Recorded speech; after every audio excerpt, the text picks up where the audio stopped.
Charlotte? Huh, we're always running into her. What's she doing this time? Oh, looks like street interviews. Flavor and nutrition. Paimon has a funny feeling that we might be in for an interesting time if we go check it out. Shall we? I see. So you believe that this warning letter was sent by the Phantom Weasel? Absolutely. I've said it before and I'll say it again. The Phantom Weasel never acts as you expect. He must have faked his own death 10 years ago using a body double. Now that he's back, I'm sure the guards who worked on his case back in the day are in for a headache, but however this turns out in the end, the one thing it won't be is boring. Couldn't agree more. As a journalist, I'm gonna get a lot of mileage out of this one. Thank you, sir, for your time. Now, whom should I interview next? Huh? Hey! What a coincidence! Fancy meeting you here. Perfect timing. So, the Phantom Weasel's latest warning letter. What are your thoughts? Yeah, this is the first time we're hearing of this one. Could you clue us in? Huh? Oh, sorry. Yes, this case is from a decade ago. I guess you wouldn't know about it. Well, not to worry. You're in good hands because I'm a professional. The story goes like this. 10 or so years ago, a phantom thief became active in the court of Fontaine. Known only as the Weasel, nobody knew his true identity, and the authorities never managed to catch him. Wow, cool! He sounds like one of those mysterious night burglars that you read about in novels. Precisely. Well, except the part where they actually have a good reputation. Our Weasel targeted whatever people held dear, and no one was safe from his predations. He would just as soon steal a necklace from a rich merchant's safe as he would a toy doll given to a commoner child for their birthday. I know. The phantom thieves you read about in novels rob the rich to pay the poor, but this guy did not discriminate. Unsurprisingly, this didn't work wonders for his public reputation. Every man and his dog wanted to see him behind bars. Yeesh. So, did they catch him? Not exactly. There's a good chance that the Weasel would still be at large to this day if it hadn't been for an accident 10 years ago. A magician named Caesar fell to his death in a botched high-altitude escape performance. When the police went through his personal effects, they found a hoard of stolen loot and gadgets used for criminal activities. And that was how the Phantom Weasel's identity was revealed to all. Sure enough, thefts in Fontaine went down after Caesar's death. But today, 10 years on, the notorious thief has once again issued one of his warning letters and pasted it on the gate of the Opera Epiclese for all to see. I had to squeeze through the crowd this morning to get a photo as soon as I heard. Here, it's this one. So, this is the warning letter, huh? Let's see what he wrote. 3 days from now, when evening falls, I shall take from you that which you hold most dear at the Opera House, just as you did to me 10 years ago. This is, without a doubt, a clear declaration of criminal intent. After years of laying low, the Phantom Weasel is back with a vengeance. What once seemed like an open and shut case has been blown wide open again. But why has he reemerged now? And what does he want? I sense an epic scoop, and I'm going for it. Uh-oh. If this thief will steal anything that other people value, does that mean even we might be targeted? Really? Oh, let him try. In fact, Hyman's gonna eat all our snacks right now. Let's see what he can do about that. Okay, the people have spoken. It's clear that the public are very concerned about the Phantom Weasel's reappearance. Let's see, I've got a photo of the letter, my interview notes. Yep, that should be enough to form the skeleton of my article. It does feel like something is missing, though. Something exclusive. Who should I interview next? I need someone with a more concrete connection to the Weasel. Is that who I think it is? Lyney! Magic. Magician. Caesar! The Phantom Weasel! That's it! Let's go interview Lyney! You see, the original Phantom Thief Caesar was a magician too! And what do Phantom Thieves and magicians have in common? They both have an air of mystery about them. Perhaps there's a connection there. Are you serious? What sort of a deduction is that? Oh, relax! My journalistic instinct tells me that an exclusive news story is beckoning. Let's go! No time for delay!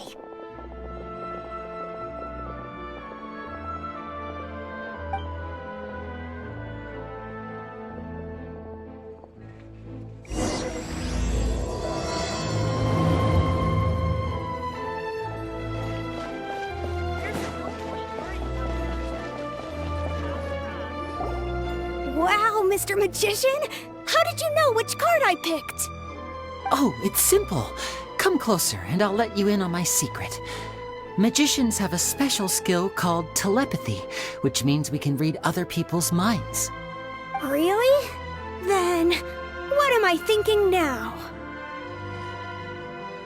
Well, first you need to relax, because I can see that you're clenching your fist in your mind, as if to say, no, I mustn't let him guess it.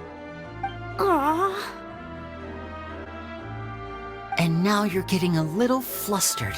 You're trying to find a way to empty your mind, to think of nothing at all. But the more you try to hide a secret, the easier it'll come out. You snuck out from home today, didn't you? You told your family a little lie so you could come out and play. Now, that's not a good habit. You can tell? Oh boy, you really can read my mind. Of course. Oh, and that's the end of my performance. You should really be heading home. Remember to apologize to your family, all right? They must be worried about you. All right, got it. Bye, Mr. Magician.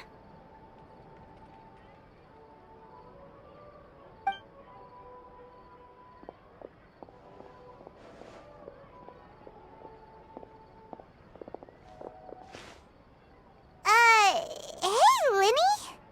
Why, hello. We meet again. Are you looking for me? What's the situation? Well, why don't you guess, Mr. Telepathic? Oh, please. You didn't believe that spiel, did you? The power of telepathy is quite beyond me. I'm sure that child would beg to differ. Seemed like you were right on the money. That was nothing more than a little trickery. I made an educated guess based on his micro-expressions. That, plus the fact that he was the only kid here without his parents, and he looked as guilty as sin. He made it easy for me. You guys, on the other hand... Let me guess. Don't tell me you're here for the Phantom Weasel, are you? Wow, got it in one! Is this more of your trickery at work? Wait, really? No trickery this time. It was pure luck. His warning letter's been the talk of the town, so I figured that maybe you were asking around about that. Bingo! I plan on writing a column reporting on the latest news about the Phantom Weasel. So, Lyney, what are your thoughts on this infamous thief's reappearance? To be honest, it makes me angry. Angry? Why? You read his letter, right? The Phantom Weasel claims he's planning something in 3 nights' time at the Opera House. That's the night I'll be performing there.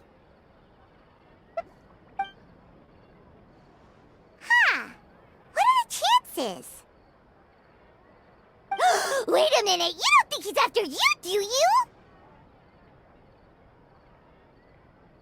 Well, if he is, then his warning is clearly a direct challenge to me personally. And if he's not, then it's still going to be a huge headache for me. The mere mention of the Weasel's name is enough to scare people off. So once the contents of that letter get out, barely anyone will be showing up to watch my show. But I've been preparing for this for a long time. I'm not about to let him ruin my big day. This leaves me with only one choice. I have to expose the Phantom Weasel's identity before the show begins. Really? So what you're saying is, we might get to see a live duel between a famous magician and an infamous thief? Wow, this has exclusive written all over it. To be honest, I'm not sure if I'll emerge the victor. The Phantom Weasel is a notorious crook, infamous for his inscrutable methods. You're being far too modest, Lyney. I think your magic tricks are even more inscrutable than those of a thief. Thanks for the compliment, though I have to say I don't care much for the comparison. A lot of people liken magicians to thieves because we both have the ability to make things disappear without the person noticing. But there's an important difference that these people overlook. Allow me to demonstrate with a quick magic trick. Here, I have a flower, just an ordinary flower that was picked not long ago. Watch it carefully now. 3, 2, 1. It's gone! That's the question. Where did it go? Therein lies the difference between us. Thieves make precious things disappear, but only magicians make them reappear. If I could now invite you all to check your clothes, there might be a surprise in there somewhere.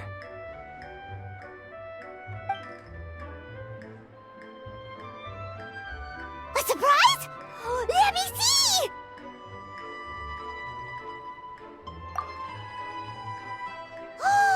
It's right there! But how? You haven't moved this whole time! What an outstanding trick! Sorry, Lyney, it seems that my previous praise was woefully inadequate. Clearly, magic is the superior art form to theft. Don't worry, I didn't take offense. I just wanted to take the opportunity to perhaps change some of the preconceived notions you might have about magicians. Since Caesar's death, a lot of people associate magicians with criminality. It can be quite frustrating. I can imagine. Coming back to your trick just now, might I presume that you are well versed in floral symbolism? For example, magicians often use rainbow roses in their flower-related performances to represent passion and romantic encounters. But you used a Lumidu spell, which, if I'm not mistaken, allude to separations. I'm curious to know if there was any deeper meaning behind this choice? Impressive knowledge. It's no wonder you're such a successful journalist. But I'm afraid I don't know the first thing about floral symbolism. I'm just in the habit of using Lumidu spells in my magic. It sounds like something I should look into, though. I'll buy myself a copy of Fontaine's Floral Language Facts when I have some time. But it'll have to wait until this Phantom Weasel business is behind us. Well noted. In that case, this brings us to the end of our interview. I, for one, am looking forward to the final showdown between you and the thief. Please feel free to get in touch to update me on any further developments. Otherwise, I will of course see you at your show in 3 days' time, but let's hope the Phantom Weasel is caught by then. If there's nothing else, I'll be off. You've given me lots to work with here, and I've got no time to lose if I want to write that exclusive piece. I'll see you all later.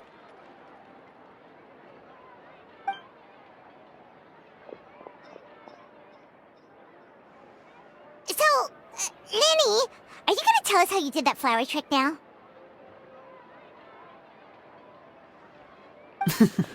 I'm afraid that's my little secret. Aww. Well, magicians are entitled to their secrets. But Paimon's really itching to know how it's done. You feel it too, right? So itchy!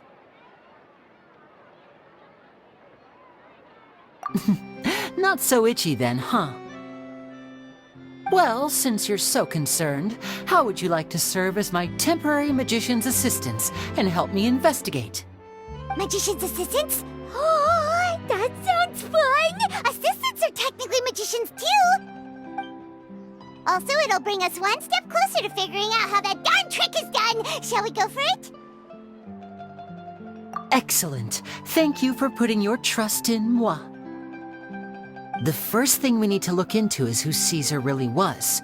If he truly was the Phantom Weasel, that means that the Weasel is dead, and whoever wrote this warning letter is just a copycat criminal. But if he wasn't the weasel? Well, that'll make things more interesting. It would mean that the weasel lives and he's been laying low all this time in some corner of Fontaine. And if we're investigating Caesar, his fiancée Gemma is a good place to start. Word is that she visits the cemetery often, so I asked Lynette to wait for her there. We should make a move. Let's go and rendezvous with Lynette.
You took your time.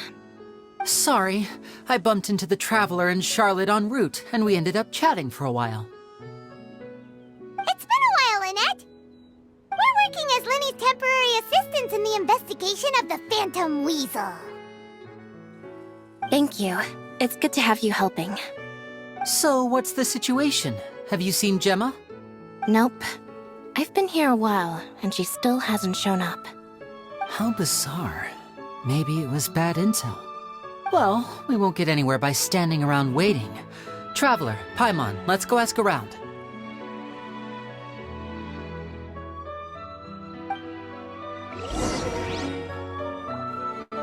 I'll wait for you here and see if Gemma shows up.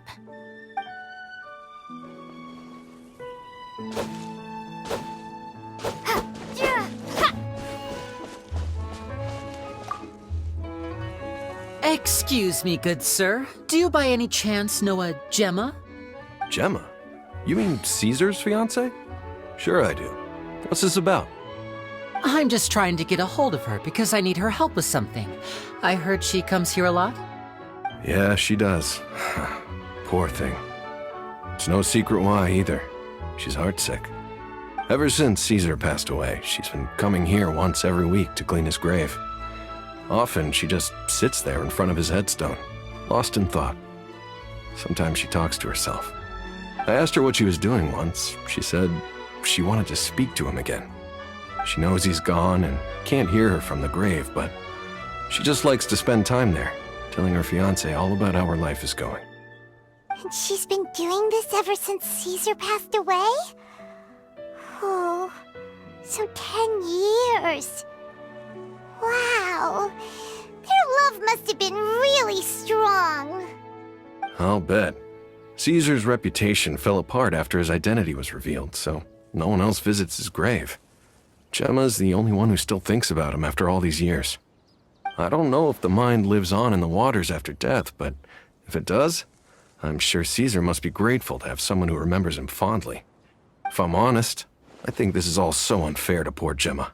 Her fiancé was a low-life crook. He doesn't deserve someone like her. Anyway, all of that said, she's running later than usual today. Normally, she'd be sitting in front of his grave by now. I wonder if she's okay. Well, that's everything I know, I'm afraid. You might have more luck asking some other people. All right, well, thanks for sharing all of this with us. We'll keep asking around. You're welcome. I just hope she'll be able to move on one day.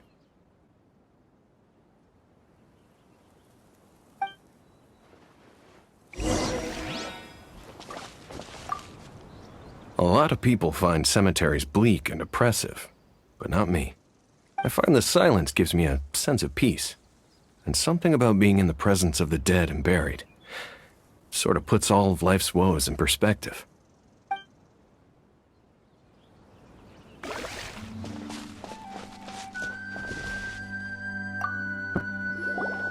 Did you hear the news? They're saying the Phantom Weasel's back. You're kidding. Wait, isn't he dead? I don't know anymore. All sorts of news flying around nowadays. I can never tell what's true and what isn't. But what if, just hypothetically, I mean, what if this weasel's the real deal and Caesar was framed? Called it. Seriously, 10 years ago, on the day it all went down, I said to myself, you know what? This guy's been set up. The Caesar I knew was a good guy. He gave balloons to children on the street, for Pete's sake. What, are we supposed to believe that he was a balloon thief or something? Give me a break. Oh, please. Weren't you the one cursing his name to high heaven when the police announced the news? You were all, that gosh darn lousy son of a, you think you know a guy, or words to that effect. Wait, did I say that? I don't seem to recall. Hello there. Sorry for disturbing you, but I couldn't help but notice you were discussing the Phantom Weasel. We're actually quite interested in this topic as well, but we're struggling to get to the bottom of it. Do you think you could spare a moment to tell us a little bit about Caesar? You've come to the right people. Yep, I was there. Back when Caesar used to perform magic tricks on the street. He was a great magician. The best trick I ever saw him do was pop a transparent balloon, only for a whole bunch of doves to fly out from the inside. I was right up close and didn't blink or look away once, but for the life of me, I still don't have the faintest clue how he pulled it off. Really incredible stuff. I saw him perform too. He always used to bring some gifts along for the kids who came to watch his show, and he'd hand them out after he was done. Sometimes, he even got the kids to write their wishes down, and then he'd make the items on the wish list appear in his next show. Huh. He doesn't sound like such a bad guy. But after he died, there were also rumors that he used the wish list to find out what was precious to people, with the intent to steal it later. As I'm sure you know, the Phantom Weasel would steal just about anything from anyone. Whatever the case, now that the Weasel is back, Caesar's become a hot topic once more. I bet Gemma must be pleased. If Caesar's name gets cleared, maybe it'll finally give her some solace after all this time. No, speak of the devil. That's her over there. If you've got any more questions about Caesar, she's definitely the one to ask.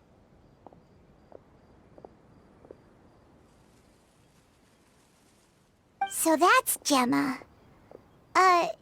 Is it just Paimon, or does it look like something's wrong? Wait, it looks like she's injured. Come on, let's see if she's okay.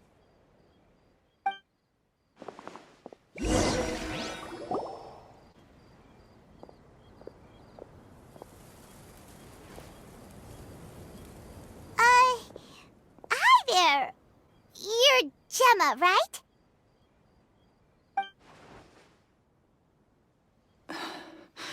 Who's asking? Don't be afraid, we mean no harm. It looks like you're injured. How bad is it? Thanks for your concern, but you didn't answer my question. Who are you, and what do you want with me? My name is Lyney, and this is my sister Lynette. My name's Paimon, and this here's the Traveler. We're investigating the Phantom Weasel.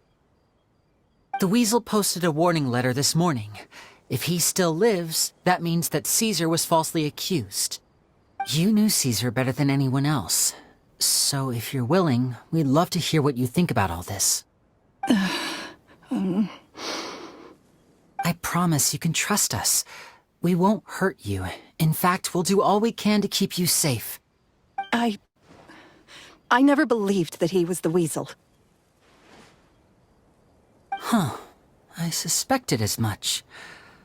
Okay, so going back 10 years, do you remember anything strange in the weeks leading up to the accident? Did Caesar have a falling out with anyone, for instance? No, not that I know of. Got it. All right, sorry for disturbing you. If you don't have any more questions, please leave. I want to be alone with him.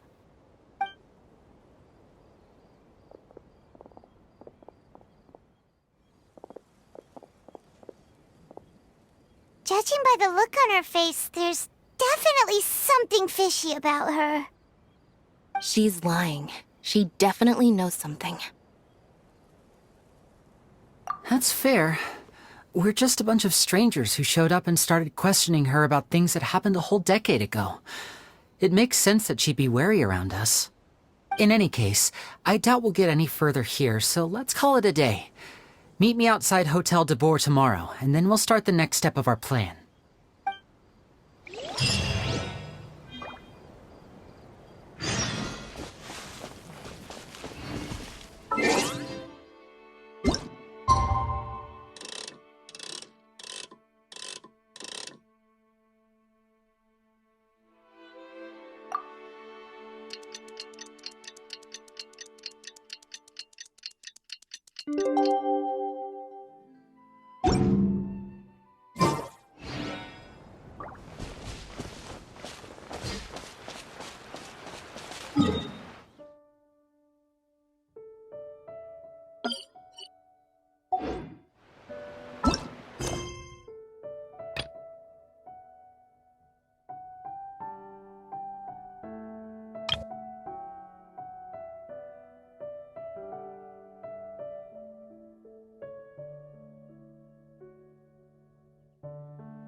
over here.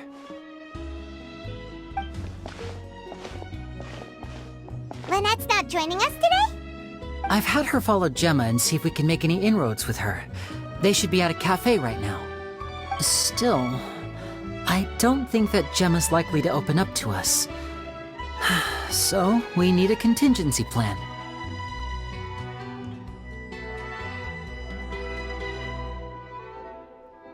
Today, we'll be looking into a guy named Lorenzo, Caesar's former pupil and assistant. When Caesar passed away, all the stolen goods discovered in his home were confiscated and returned to their rightful owners. But Lorenzo was the only one privy to all his magic secrets, and he inherited his craft. Before long, Lorenzo was the next big magician in town, his fame surpassing even that of his master, and it made him very wealthy.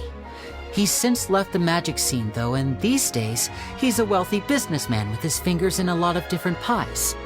I had to pull a lot of strings, but I managed to get him to agree to a couple of drinks with me. Be warned, though, I hear he's got a hair-triggered temper. We'd best be careful.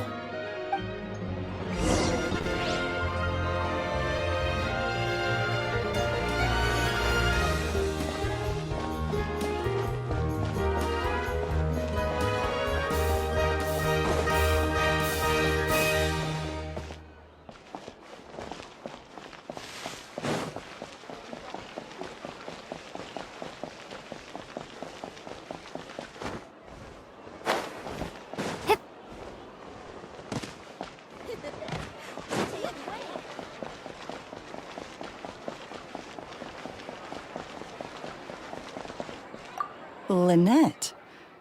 Fancy meeting you here. Can I get you something to drink? No need.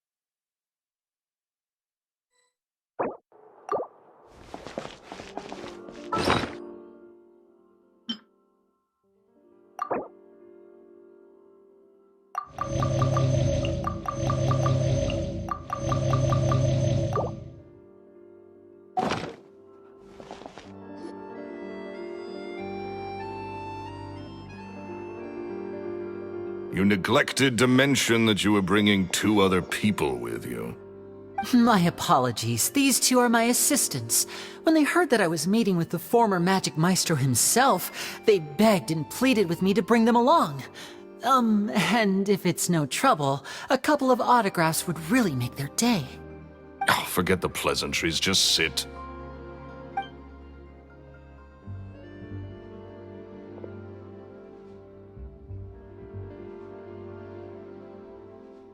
Get a load of this guy. Forget the pleasantries, he says, but he looks pretty happy about Lyney stroking his ego. I only agreed to meet since we're both magicians. Do me a favor and cut to the chase. I have more important things to do than drinking. Much obliged, sir. As it happens, the matter I want to address is also related to magic. Yesterday morning, a warning letter from the Phantom Weasel appeared on the entrance to the Opera House.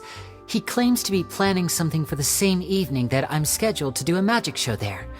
As such, I believe that I may well be his target. I have to get to the bottom of this to ensure that my show can go ahead as planned. Naturally, any investigation into the Weasel starts with a few questions about Caesar, who...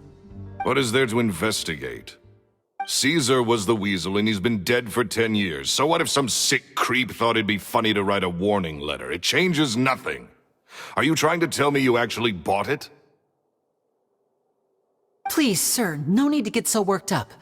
I do concede that a copycat is but one possibility. Possibility? It's a fact, Lyney.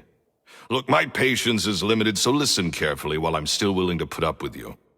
The Weasel is dead. Period.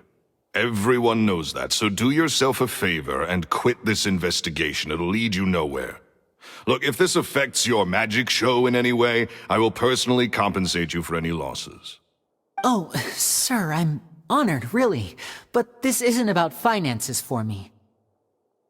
My pride as a magician is what's at stake here, Lorenzo. Copycat or not, this person has thrown me the gauntlet, and I must meet their challenge head on. Your pride?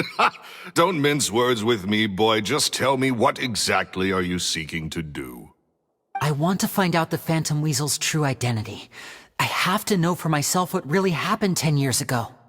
What would that accomplish? And what do the events of 10 years ago have to do with you, anyway? Look, you of all people should know that a magician never reveals their secrets. And in any case, dead men don't talk. So if you really care about your magician's pride, then you'll forget about Caesar and move on. Uh-oh. This is getting awkward. Lorenzo? Is that? Oh, it is you! I know that big, booming voice anywhere. What's up, my man? Want to grab a drink with me? Another day, I'm busy. Oh, come on! You can't be all business all the time. You know what they say? Live fast, die young. You gotta learn how to kick back and relax once in a while. If I wanted your life advice, I'd ask for it. Now get out of my face and go be drunk somewhere else. Sorry, my good sir. I don't believe I've had the pleasure. Oh, hey! Edmondo. He and I are business pals. We worked together a bunch of times.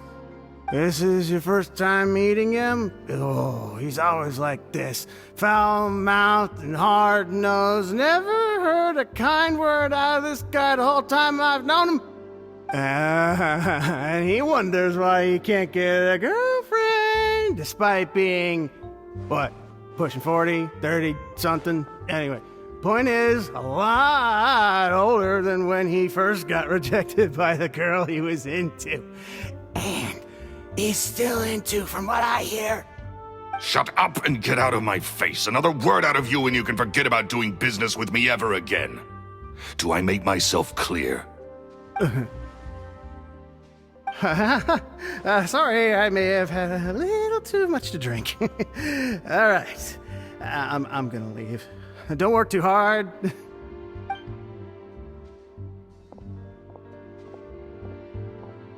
I think it's high time I made a move as well. If you really want to investigate this, Lyney, be my guest. But if nothing good comes of it, don't say I didn't warn you.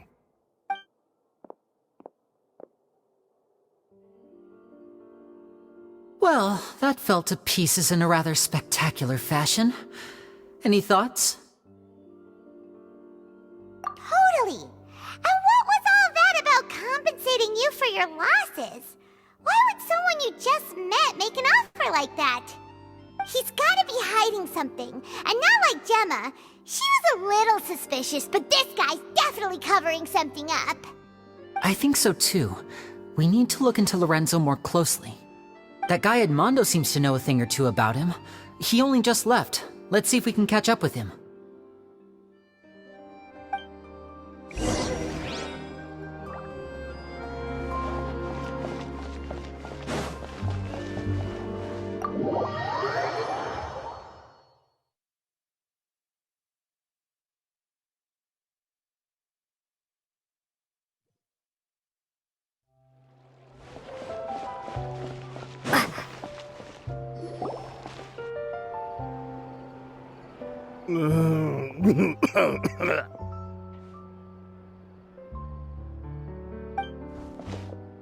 You okay there?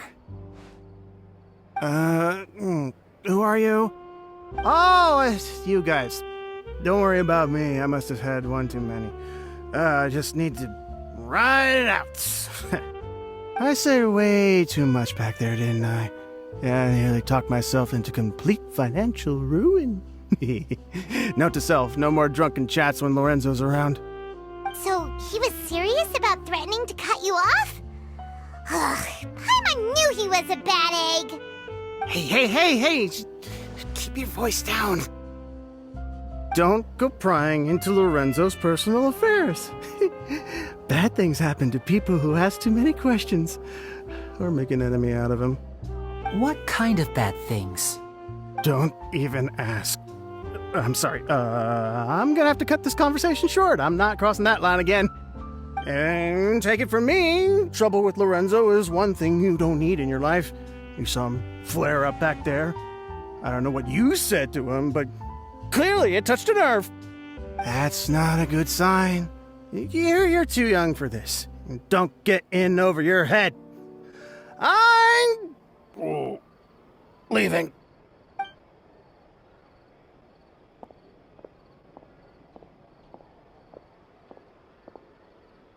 And there he goes. What do we do now, Lyney? Shh.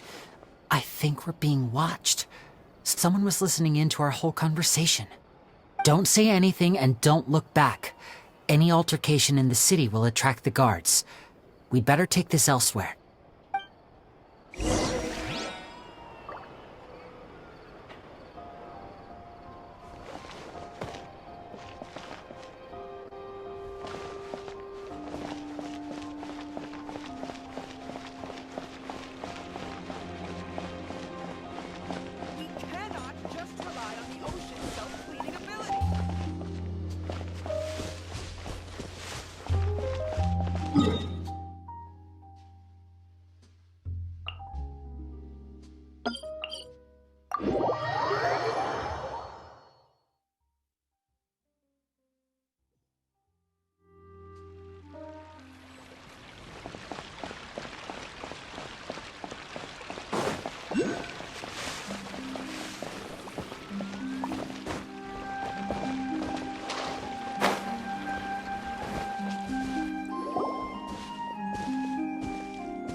You followed us a long way.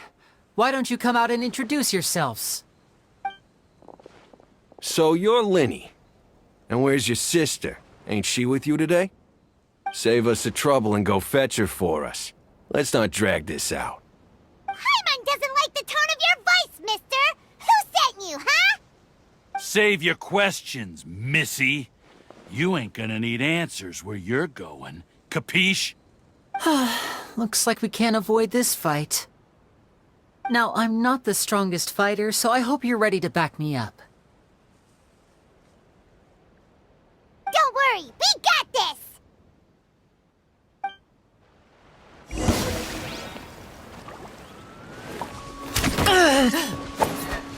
And voila!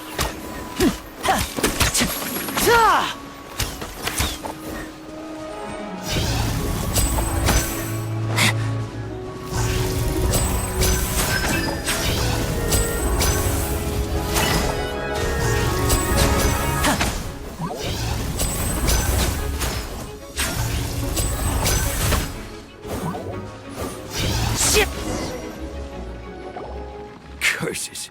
They're tougher than we thought. Vision wielders are always trouble.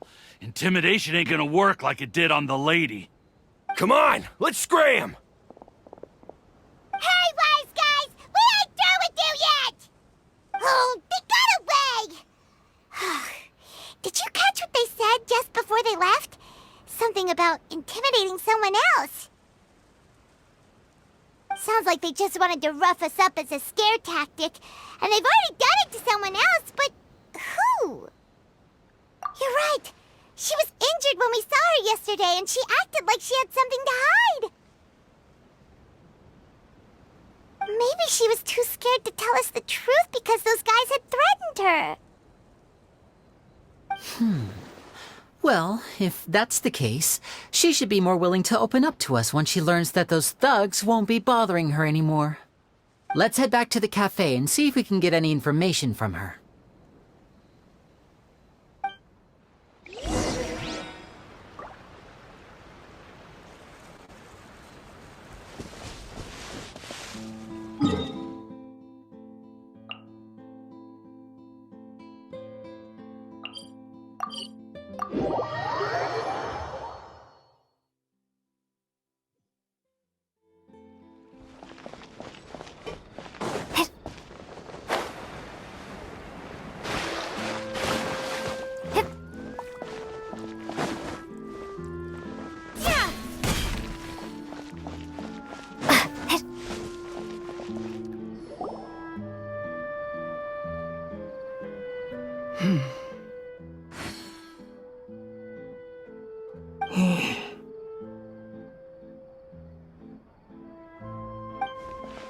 Gemma?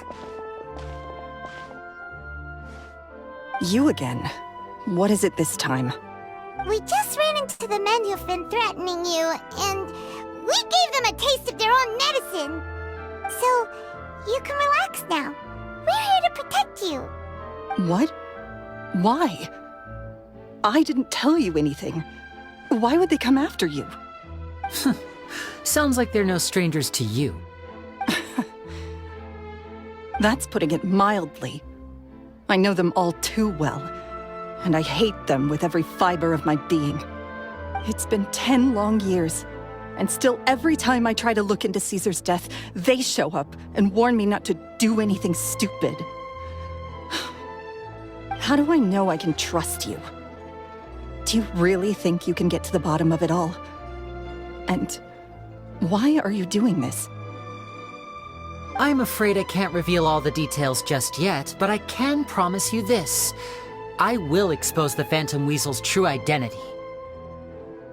Because you see, this is a personal matter of the utmost importance. I give you my word. Trust me. Okay. How can I help you? I've heard that Caesar used to have a magic workshop where he kept a lot of his personal effects.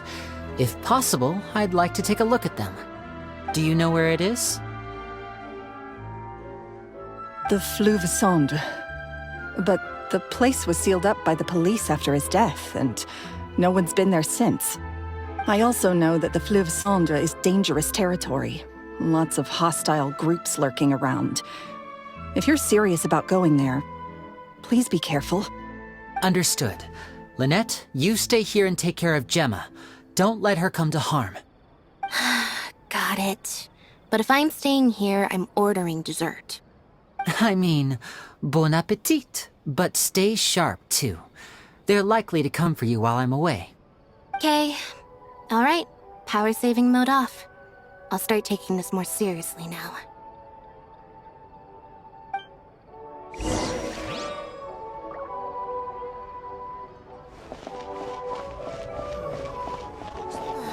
The tea here.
If Gemma gave us the right location, then the workshop should be right nearby.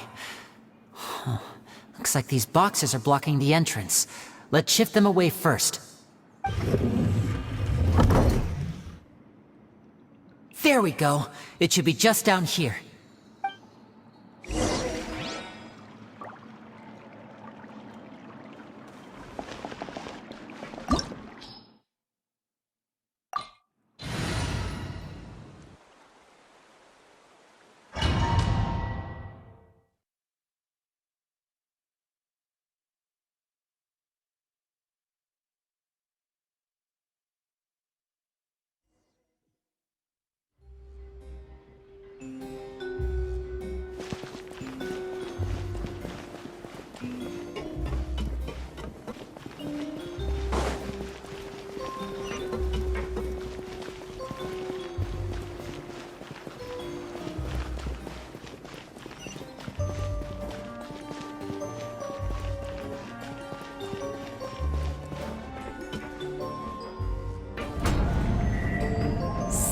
this was Caesar's workshop.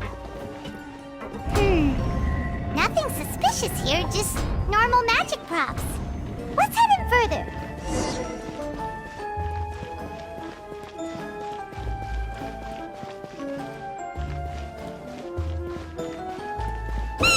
What was that?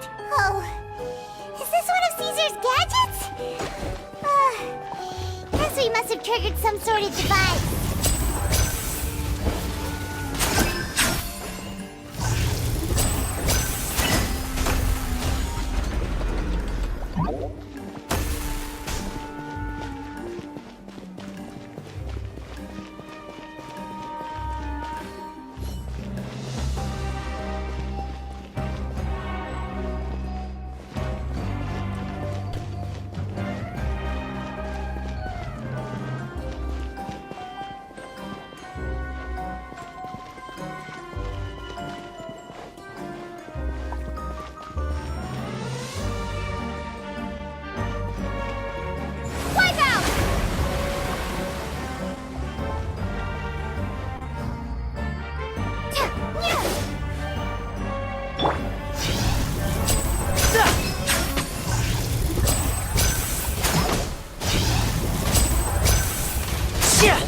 Now disappear!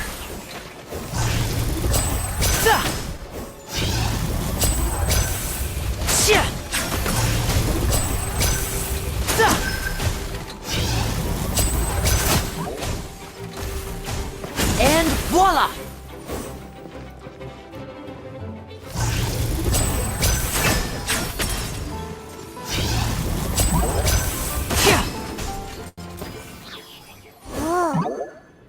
Look!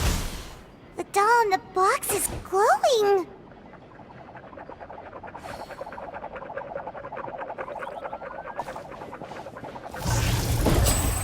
There's something written on the card on this doll! Let's take a closer look.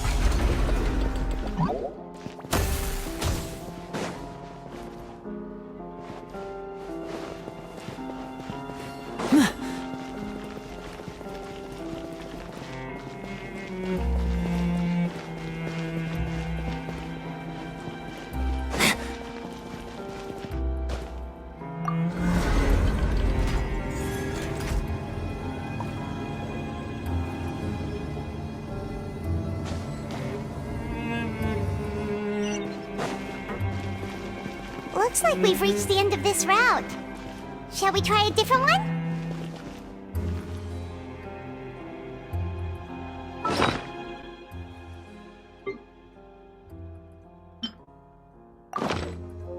Now disappear!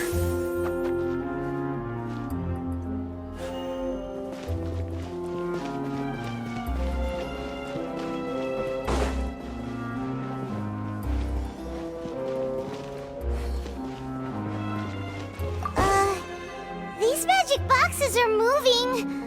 What do we do? One of them looks different from the rest. Let's investigate.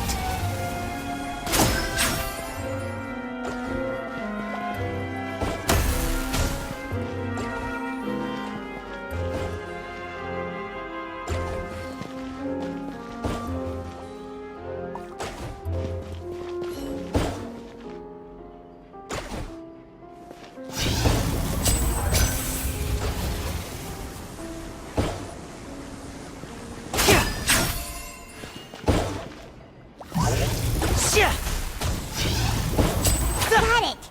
We're supposed to find the box that lit up at the start, right? There should be another wish list inside. Let's keep trying.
weird.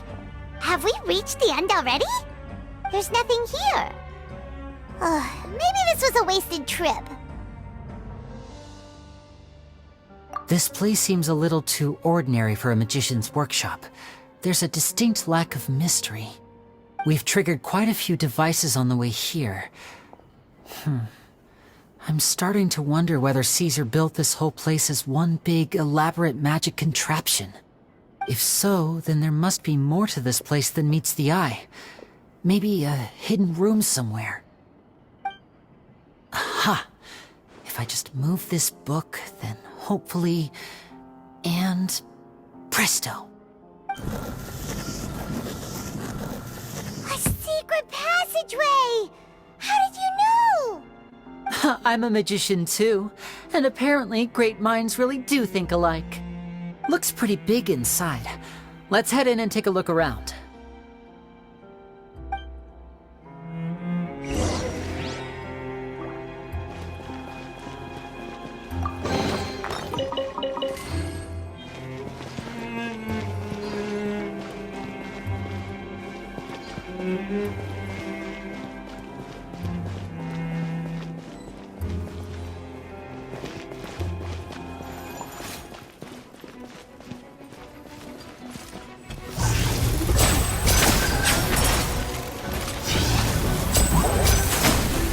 And voila!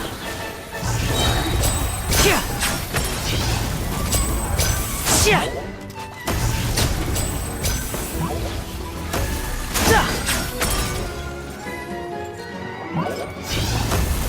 Yeah.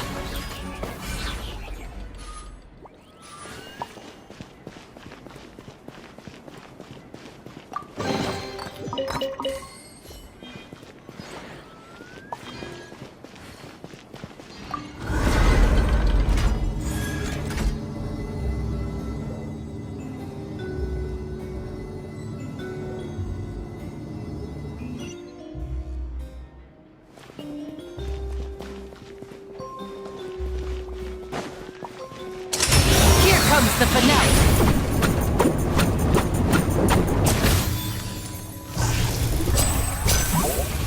Yeah. Stay calm, stay calm. Yeah. Yeah. Step right up. Yeah.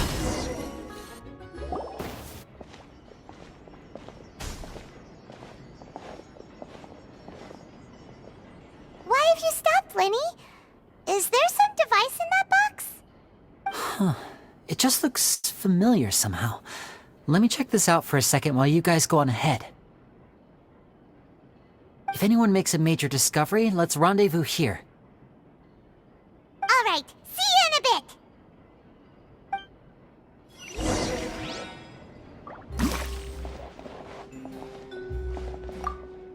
bit. The placement of this device inside. If I remember correctly...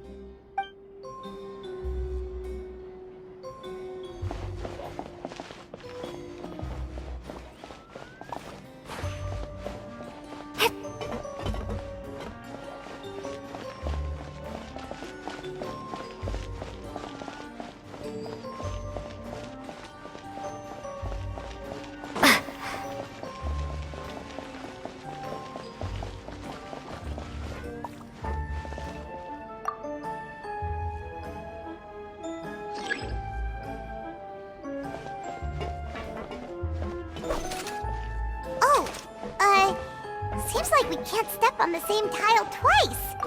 Guess we've got to finish it in one run, huh?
principles of magic. Whew. Much too advanced for Paimon. Hey, look! Is that Caesar's diary on the table?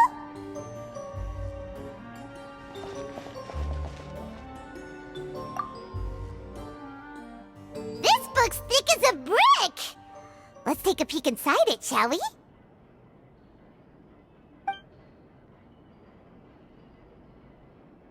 At one of my shows a few days ago, a child asked me how I pulled candy out of my hat. As a joke, I told the kid that the hat has a built-in wish-granting machine. Next thing I know, today a whole bunch of kids were pestering me to pull all sorts of things out of the hat. So I told them another white lie. The machine needs time to power up, but in the meantime, you can write your wishes down. Well, they took me up on that offer, enthusiastically. As I write this, I've only just got back from running around all over town, buying the things they wanted. Boy, are my legs sore.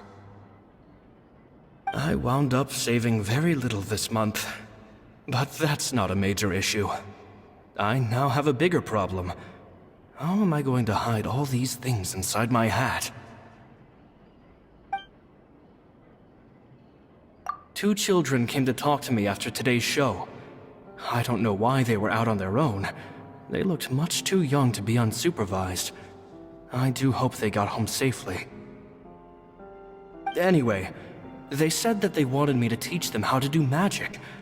It's not uncommon for children to ask this, of course, but I've never seen any of them as serious about it as these two. I told them that learning magic is very hard work, but that didn't faze them at all. It's like they already knew. They seemed so committed. I couldn't turn them down. It seems like something's bothering Lorenzo lately, but he won't open up to me about it. Surely he's not upset that I agreed to teach those two children. I'll have to talk him around. I have a good feeling about those kids. They're naturally talented, and it seems like they're not new to the world of magic. They have all sorts of fantastic ideas. All I'm really doing is helping them develop a more professional standard training plan. They wanted to call me Master, but I told them they absolutely mustn't. Any magician worth their salt could have taught them what I have. They're the geniuses here. Compared to them, I don't deserve to be called any sort of Master. With time, I have no doubt that they could become far greater magicians than I. My only concern is why they're so mature for their age. I fear they've had to grow up too fast. I don't dare to imagine what they must have been through. Gemma thinks so too. She doesn't like being around them. Says that their eyes are too piercing. They don't bother me, but then again, I've never been the sharpest tool in the shed. It's nearly time for me to go on tour. I asked the two kids if they'd like to come with me, but they shook their heads. I once overheard them talking about their father and their mission. Sounds like their parents have other plans for them. I guess we'll be parting ways soon. It's only been 10 days since I first met them, but I think that I've gotten a feel for their personalities now. They're very tough, but also very cautious, and they trust no one but each other. This, I fear, is not a good habit to have. They hide things from me too. For example, when I asked them where they live and why they wanted to learn magic, they lied. That's the thing about children. Whenever they're trying to cover something up, it always shows somehow. I can sense that their lives have been hard. Possibly even dangerous, too. They're not like other children. It's a shame that I can't do more to help them. After thinking things over, I decided to tell them a bit about how I see the world. It's full of lies and falsehoods, and that is why we must find our own truth. P.S. I hope they won't find my nagging annoying. Children are so opinionated nowadays. Will it do them more harm than good for someone they've only known 10 days to lecture them like that? P.P.S. Maybe I'm overthinking this. Children aren't interested in grand philosophies. It probably just went in one ear and out the other. I bet they've already forgotten every word I said. Oh, Caesar, Caesar. Just mind your own business next time.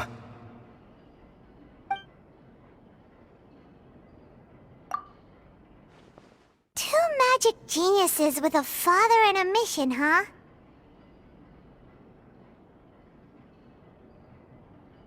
Sounds a lot like he was writing about Lyney and Lynette, don't you think?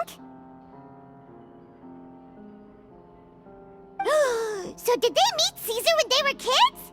Let's go ask Lyney!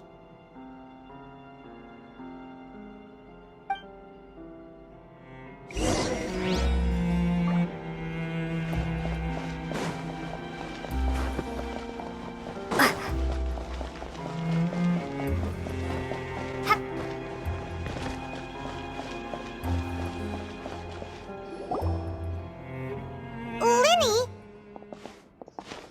Shh, hold that thought. As I expected, there's a lot of fishy things going on in this place. Fishy? Uh-oh, what have you found? All in good time. Before we go over our new leads, I want to tell you how a high-altitude escape is performed. First, the magician slots themselves into a magic box in full view of the audience.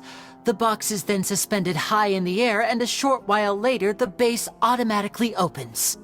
At this point, a dummy will fall out of the box, but it looks real enough to grab the audience's attention, and they start wailing and screaming. Meanwhile, the real magician, who has by now blended into the crowd, waits for a good moment to make their appearance and put on a hysterical performance. Oh no! Is that me? Did I just fall to my death? Very vivid description.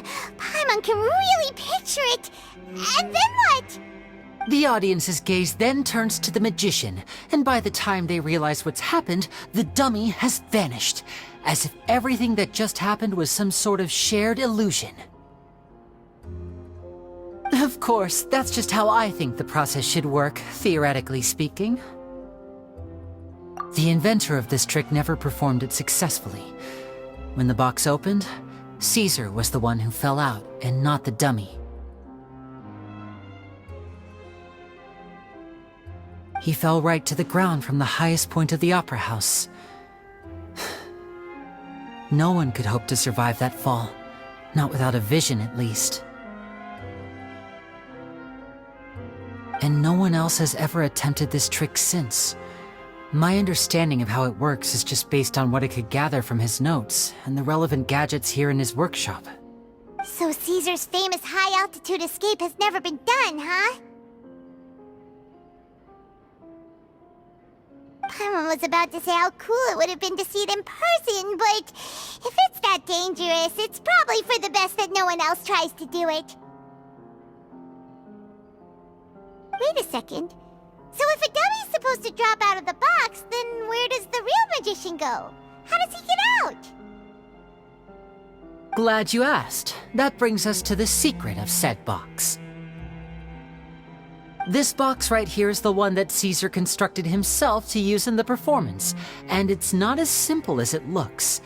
Inside, there's a device that only the magician himself would know about. Once the magician's inside and the box is lifted up into the air, the audience's view of the box is fixed at a certain angle. From where they're standing, they have a clear view of the front, sides, and bottom, but the back and the top are now no longer visible. At this point, the magician presses a button inside the box, opening a secret door out of view.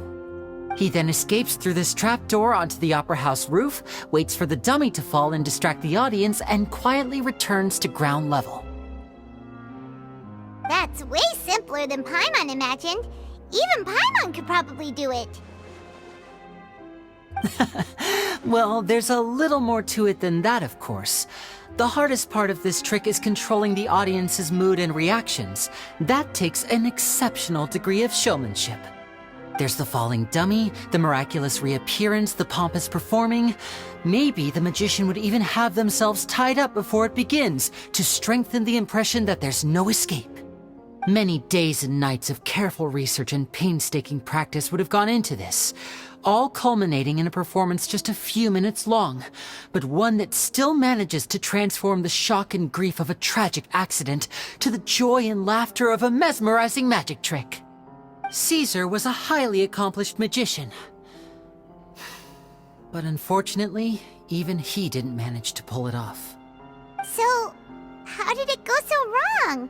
You said you found some fishy stuff here. Have you figured out what really happened? I can make a pretty good guess. I looked into the case files. The magic box Caesar was using at the time of his death had the secret button I mentioned positioned on the right-hand side. And, sure enough, he always used his right hand as his dominant hand in public. Okay. Nothing suspicious there. But here's the strange thing. Most of the devices in this workshop have the mechanism on the left-hand side, including this box right here, which leads me to believe that Caesar was in fact left-handed. Because a magician can't afford to have their most basic habits stand out too much. People naturally focus their attention on the most important details of the task or situation at hand. But a magician needs to be able to redirect an audience's attention at will so as to avoid arousing their suspicion. The essence of magic is getting people to believe a lie. If even the truth raises eyebrows, the falsehoods become all the more difficult to mask. And so, Caesar trained himself to use his right hand to align with his audience's expectations. Great magic always requires sacrifices. But in his most stressful and nerve-wracking moments, and when no one was watching, reflex would kick in and he'd use his left hand. That's why he set his gadgets with the mechanism on his left. Exactly. I think that's likely what happened. Caesar would have been under a lot of time pressure during the escape. He'd have had mere seconds to open the hidden compartment, retrieve the dummy, then open the secret door and make a swift escape. But I'm sure he was confident. He would have rehearsed countless times to the point where it was second nature. He'd barely need to think about what he was doing because muscle memory would guide him through. So he opened the compartment, took out the dummy, checked everything was in order, and then went to leave. With his left hand, he reached for the button, and suddenly, his heart skipped a beat. It wasn't there.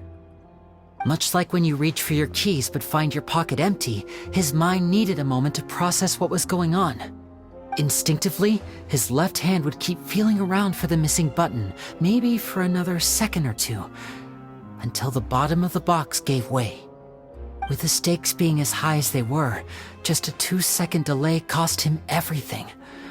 The authorities would find nothing suspicious and conclude that his death was due to his own error. When in reality, someone switched the boxes, and they did it to murder him. But how would they be able to make the switch without being noticed? That would be difficult to pull off, no?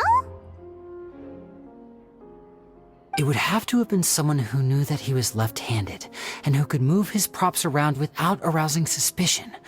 Someone who was always by his side. Isn't that right, Lorenzo?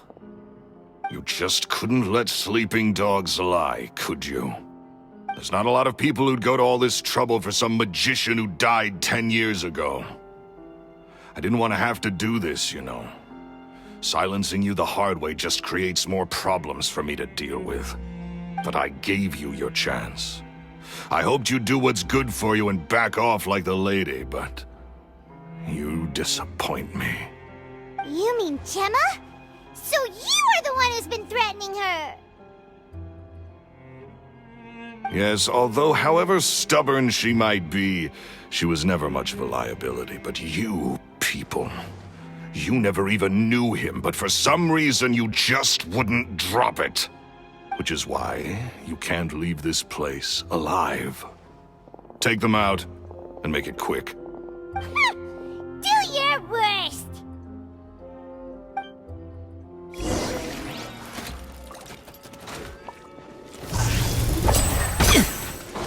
Everybody stand back! Ow!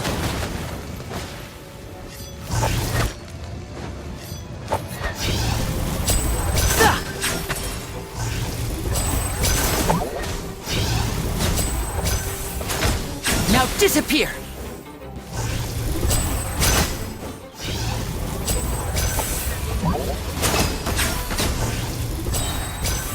Yeah.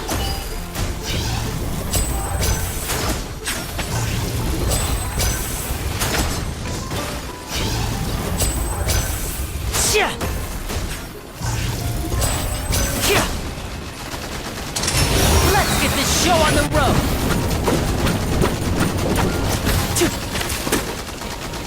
Teamwork is dreamwork! Huh? Yeah.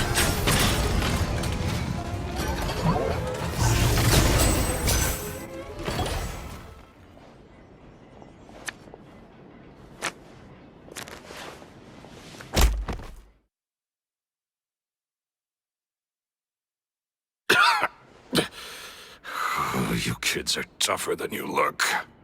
Had enough yet, Lorenzo? Your cronies can't help you now. I think it's high time you started talking, and what I'd really like to know is, why did you murder Caesar? If I had a Mora for every time you said that man's name.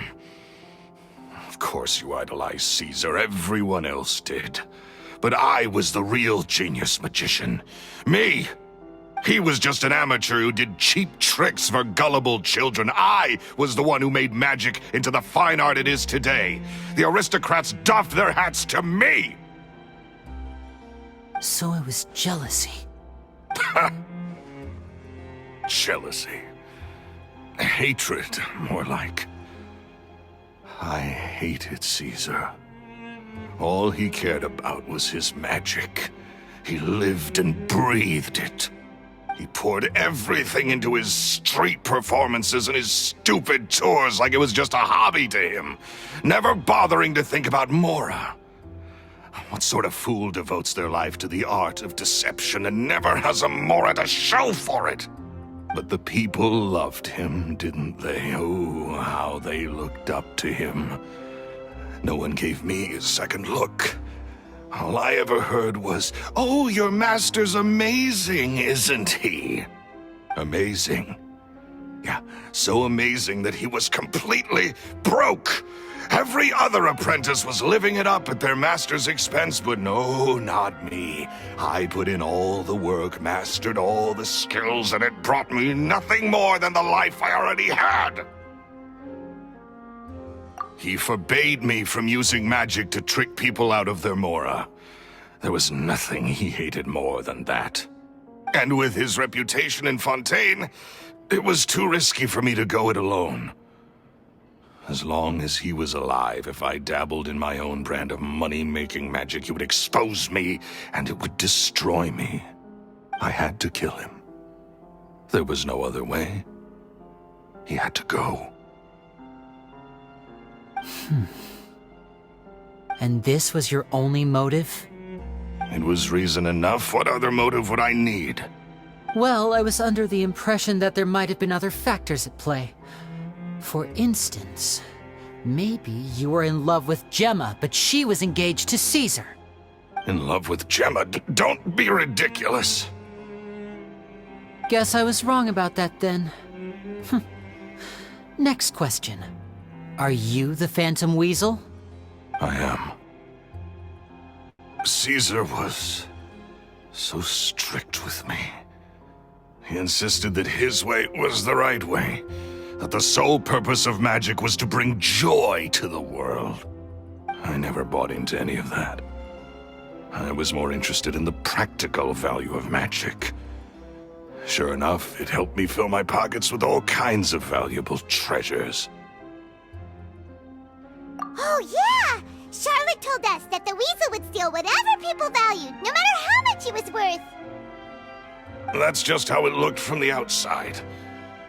What would any thief want with second-rate loot? I've only ever targeted high-value items. I stole cheap things as a way of practicing my craft. It was other people's overactive imaginations that conjured up the preposterous image they then dubbed the Phantom Weasel.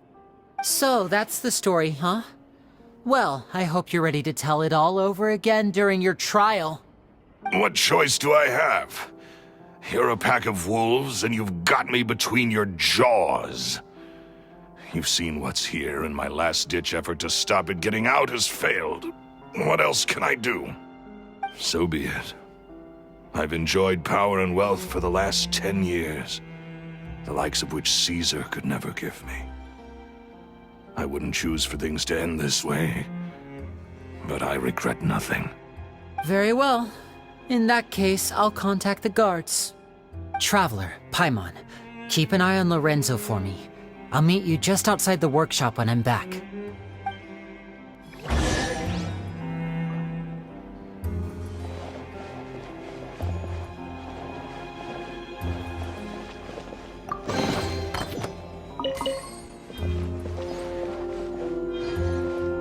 At least I can finally stop looking over my shoulder now.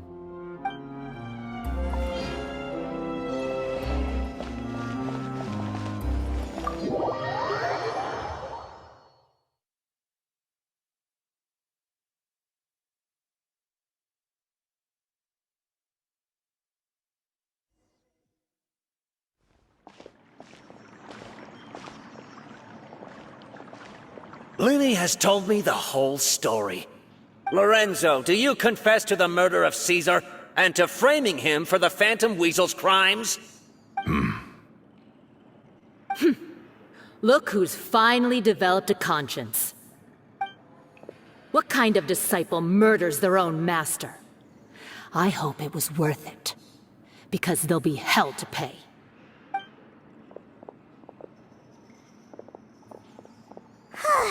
Looks like it's all over. What should we do next, Lyney? Should we start preparing for your show? Let me think. Let's rendezvous with Lynette and Gemma first. With Lorenzo in custody, Gemma will no longer have to fear for her safety. Good point. We should go tell Gemma the good news right away. It'll give her some peace of mind for sure.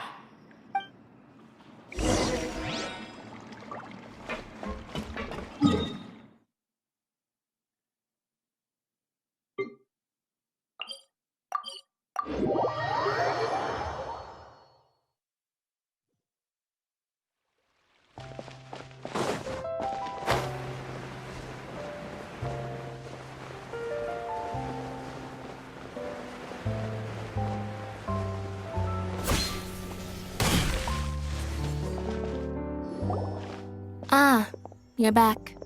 You were so quick. I've only just finished my third dessert. Your third?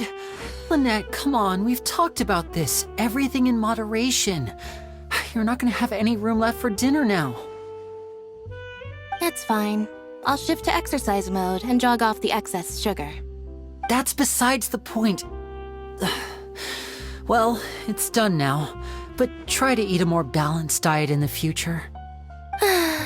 Point taken. Did everything go okay? Of course! Lorenzo was no match for us. The guards are taking him into custody as we speak. Gosh, that's amazing. I'm sorry, I still didn't know if I could trust you, but now it seems I can. I had my suspicions about Lorenzo, but I... It's okay, we understand. He did threaten you. Paimon would find it hard to trust strangers in your position too. But you don't need to be scared anymore. Everything's gonna be okay. Sorry. Sorry. My emotions are all over the place right now. I've been waiting for this day to come for so long. I always wanted to report Lorenzo.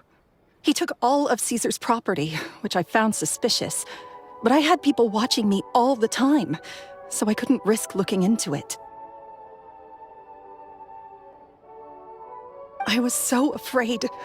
I was scared he'd do something terrible to me, and then no one would be left to visit Caesar's grave. So I never had the courage to speak out. Thank you all. Truly. Thank you so much.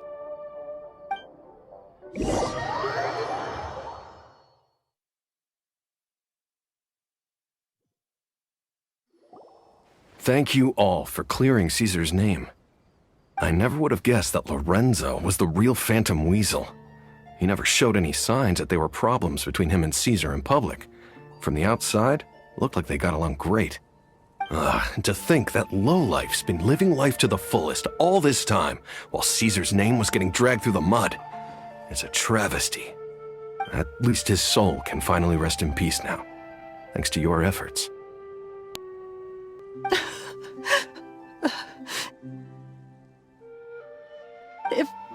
If only I'd realized before it was too late. Don't blame yourself, Gemma. This isn't your fault. Yeah, you still have the rest of your life to live. Caesar wouldn't want to see you spending it feeling guilty. Cheer up, Gemma. My brother's doing a magic show at the Opera House tomorrow evening. Would you like to come along? It might raise your spirits. This show will be a special one. We're holding it in Caesar's honor. In Caesar's honor? Really? Thank you. I'll be there. Great. We'll see you tomorrow evening. Traveler, Paimon, don't be late. Don't worry, No way are we gonna miss out on a free magic show. Wait, Paimon feels like we're forgetting something. Oh yeah, Caesar's diary! We never found out if the two kids Caesar taught magic to were Lyney and Lynette or not. Lyney changed the topic back in the workshop, so we didn't get a chance to bring it up. Oh well, guess we'll just have to ask Lyney tomorrow evening.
Off we go!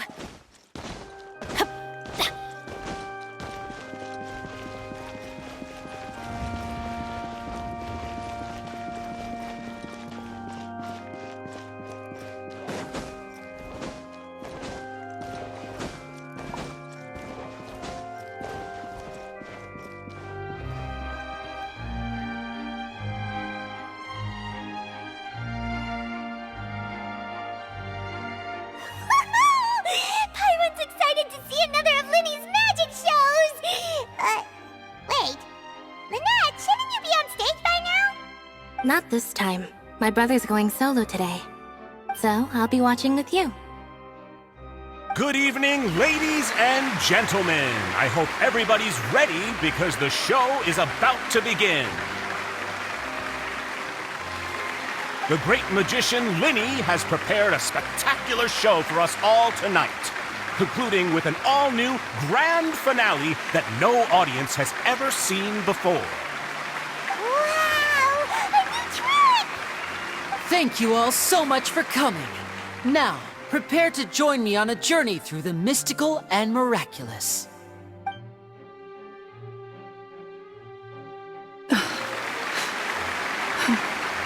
Exciting stuff, isn't it? Yes, it's just... It reminds me of him. No wonder. Caesar was a famous magician too. So, how did you two first meet, Gemma? Well, I was out on the street once, and I saw him performing for little children. Children love magic, because they're willing to believe in things that can't be rationally explained. Caesar had this amazing way of bringing them into a dreamlike world. And somehow, I felt drawn to him too. So I went up and asked him to do a trick for me. Aw, that sounds so romantic. What trick did he do? It was with a flower. He took it in his hand, snapped his fingers, and it magically appeared on my head. I was so happy that day. No one had ever given me a flower before that. Oh, that's so cute! Actually, mention it, Lyney's done that one before. Is that right? Then I suppose he's a romantic at heart, just like Caesar. So let's treasure the time we have with him. After all, you never know when the people dearest to you might be gone. That's right. It's all over now. Paimon doesn't really know how to comfort you, but at the very least, no one's gonna be intimidating you from now on. You can breathe easy at last, right? Right. Yes, you can breathe easy now, Phantom Weasel. See? Even Lynette says... Wait, what? The Phantom Weasel? Lorenzo escaped? Where is he? What do you mean, Phantom Weasel? As Lyney once said, a performer's job is to commit fully to their role and put on a flawless performance for their audience. But once the bag of tricks is empty and the curtain falls, it's time to end the show. The spotlight is no place for someone with no more cards up their sleeve. It's been 10 years, Gemma. Aren't you tired of the grieving widow act? I think it's time to put an end to it. What are you talking about? Paimon doesn't like this riddle. Traveler, Paimon doesn't like where this is going. Come on, say something! Ladies and gentlemen, I hope you're all enjoying the performance so far. There will now be a brief intermission, after which Lyney will perform the most electrifying act of tonight's show, the one we've all been waiting for. The final performance will take place outside of the Opera House, so please make your way outside in a calm and orderly fashion. The Phantom Weasel never did like public places, did they? Don't worry, this place will be quiet soon. Let's talk somewhere else for now.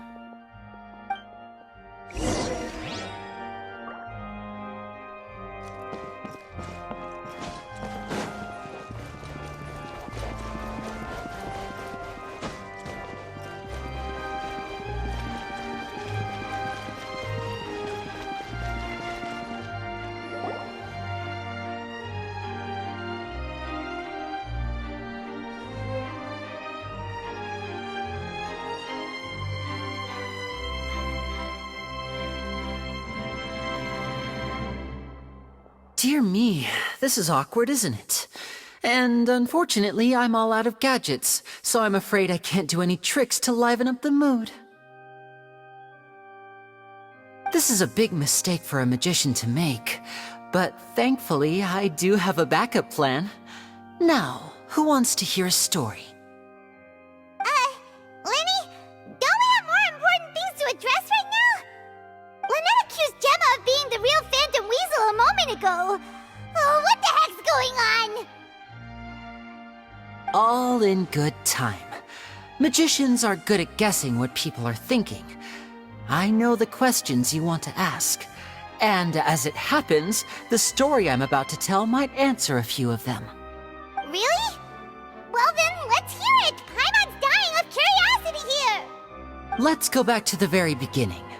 A decade ago, when the Phantom Weasel was terrorizing the court of Fontaine. She never missed a target, never left a trace, and no treasure was safe from her thieving hands. But as her infamy grew, so did the readiness of the police, and her opportunities to act became ever fewer. Every day, she ran the risk of being exposed for who she was. Of course, she could not simply take this lying down, and before long, she found her ticket to freedom. She would create a scapegoat, a false weasel to close the chapter on her behalf.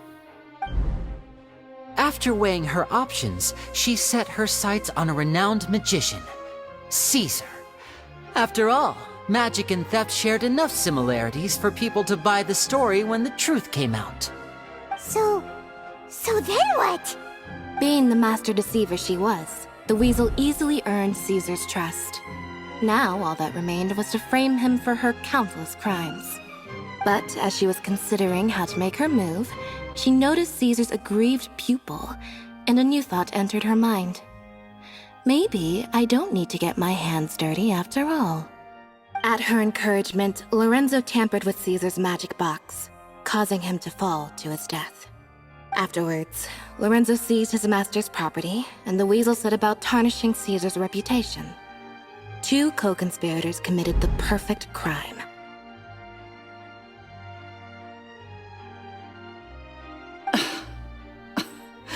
I've got to hand it to you.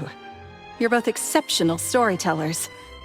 It's enough to make even me wonder whether there was really another mastermind behind all this, pulling the strings. But I just have one question. You seem to think that I am the villain in this tale. What's brought this on, Lyney? Is it something that Lorenzo said? Don't worry, Lorenzo said nothing at all. But I never believed that he was the Weasel, and in fact, my investigation only made me more certain of that. He was too forthcoming with his confession, as if there was something else he was trying to hide. How disappointing. So you'd sooner trust Lorenzo than me, even without a shred of evidence? A magician is an expert at playing the audience to get the result they want. And I have no doubt that you, Gemma, are equally talented in this regard. With a little help from Lorenzo, you put on a very convincing performance. The lovesick fiancé, whose devotion to her betrothed is unshakable, even under threats of violence. Caesar was maligned and hated by all for 10 years, but you? Everyone sympathized with your plight. Who would suspect for 1 second that the lovely young lady always seen weeping in front of Caesar's grave was actually the mastermind behind his demise? No, not that poor lady. Perish the thought. Wait, so you mean the whole intimidation thing was just a hoax? Gemma and Lorenzo were both in on it? But why would Lorenzo agree to that? And why didn't he sell her out even at the end instead of admitting to being the Weasel himself? Yes, why indeed? Maybe Gemma herself could enlighten us on that question. Well, Lyney, if you're so confident in your version of events, then I think the answer should be obvious. Having killed Caesar with his own hands, Lorenzo was plagued by overwhelming guilt. Revealing the Phantom Weasel's true identity would serve no purpose. But if the Weasel remained free, then she could take care of Lorenzo's loved ones. An excellent answer, though sadly a little dull. Is that right? Well, don't let me bore you. If you'd care to change the topic to something more interesting, I'd be much obliged. As a matter of fact, there's one thing I'd really like to understand. Why would the real Weasel have targeted things that only have value to other people? Could you shed any light on that? Of course. After all, we're just telling stories here, aren't we? If I had to guess, I would say that the real Weasel must have had a terrible childhood. Left to fend for herself after her parents died young. Betrayed, scorned, beaten. She'd scrounge waste paper from garbage bins to draw on, using twigs and dirt for lack of ink and pen. She'd sew ugly rag dolls from whatever scrap material she could get her hands on. This was her only source of happiness in life. But it was all she needed, and she was content. Until the world decided that even this was too good for her. Once again, she was betrayed. And this time, everything was taken from her. She felt like life was a miry pit that dragged her further down the more she struggled to escape. At that tender age, she should have been happy. Instead, she stood in the shadows and watched with envy as all good things in the world passed her by. This was a fate too cruel for anyone to bear. Her pain became a breeding ground for dark thoughts. Thoughts which festered and grew into a twisted solution to her troubles. I detest the happiness of others, in all its forms alike. I will rob them of everything they hold to be good and true, and it will fill the void in my soul. heavy stuff. Now it all makes sense. Does this story satisfy you, Lyney? Yes, it is quite to my tastes. Thank you for helping to clear up my confusion. Huh. That's right. What drove you to write that letter, Gemma? What were you trying to achieve there? Because without that, none of this would have ever come to light. She didn't write the letter.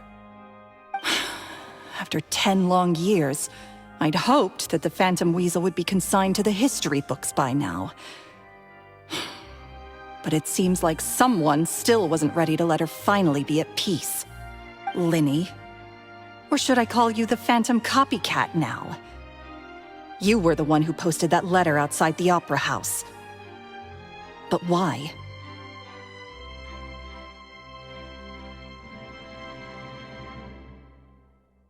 Very sharp, Phantom Weasel. Still as shrewd as ever.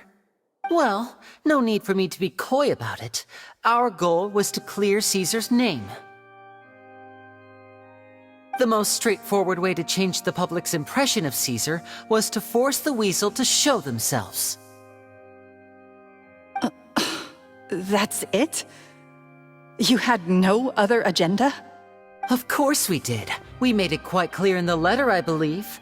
I shall take from you that which you hold most dear, just as you did to me 10 years ago. 10 years ago? You mean Caesar's death? You met him?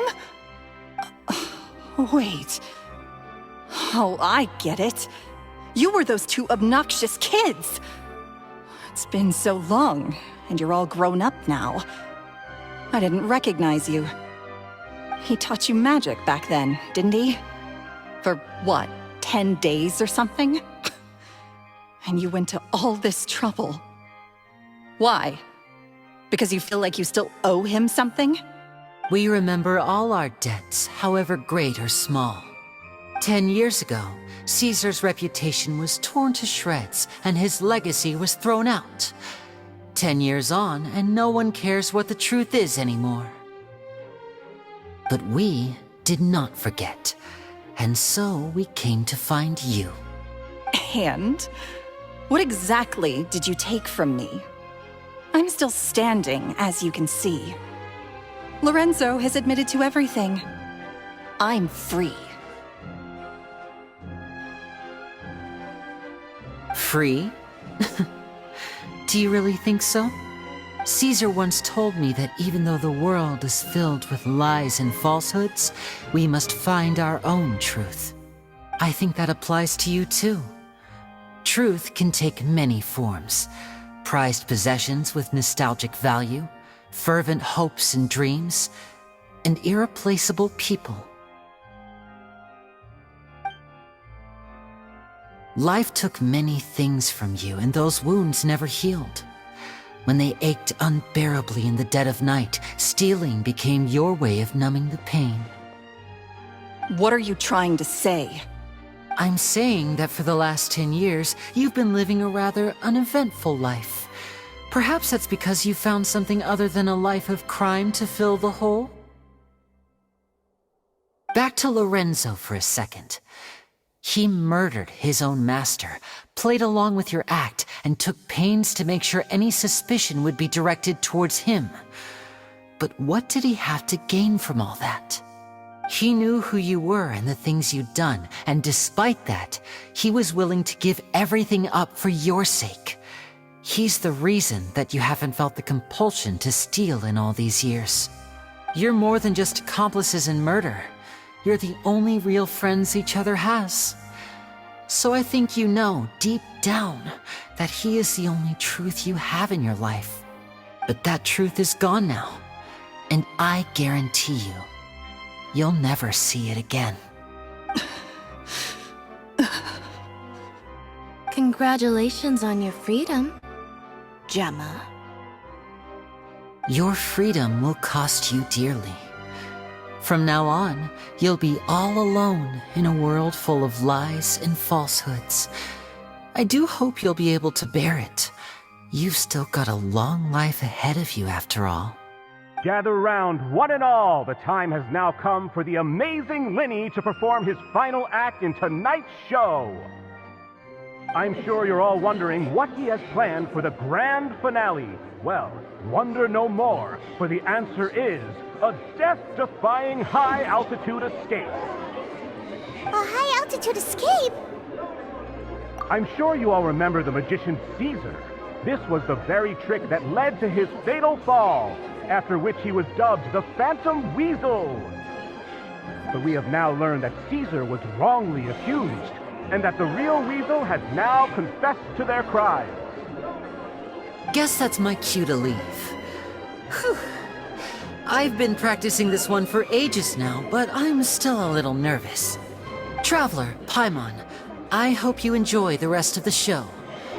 There may be a lot of people watching tonight, but you alone are my true witnesses.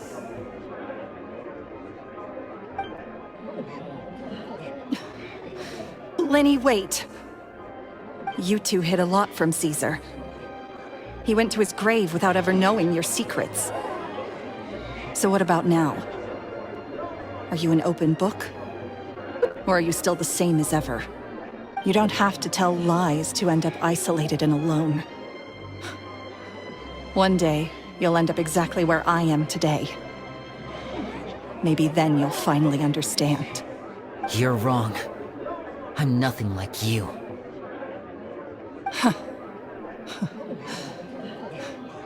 So, what are we, doing now? Like Lyney said, when you're ready, let's head outside and watch the show. But what about Gemma? She'll figure out what's best for her soon enough. Oh, and if you'd like to see Lyney after the show, you know where he'll be. The usual haunt. All right. Well, let's go and watch Lenny's finale then. This trick's a pretty dangerous one, but he should be able to pull it off, right?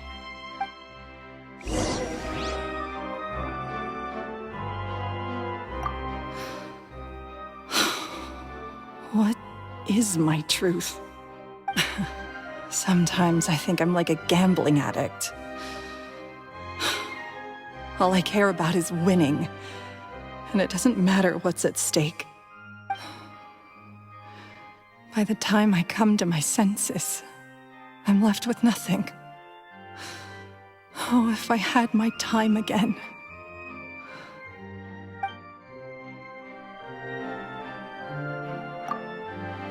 Magicians are not like thieves. Thieves only tear things apart. But good-hearted magicians, they put things back together.